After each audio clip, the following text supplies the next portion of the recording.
So நான் உங்களுக்கு ikat salwar material இன்றைக்கி எடுத்துகிட்டு வந்துருந்தேன் இல்லையா, அதனோட ஓப்பன் வீடியோ பார்த்துடலாங்க. நல்ல 2.5 மீட்டர் டாப் வரும், கம்ப்ளீட் இக்கட் பிரிண்ட்.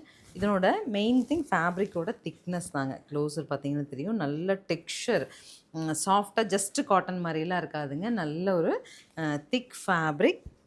டாப் 2.5 மீட்டருங்க. Bottom also 2.5 metre. துப்பட்டா 2.40 வரும். சரிங்களா? 880 பட்ஜெட்டில் ஒவ்வொரு கலருமே அழகு. அடுத்தடுத்த கலர் ரீலில் கொடுக்குறேன் பாருங்கள். பிடிச்சதை புக் பண்ணலாம்.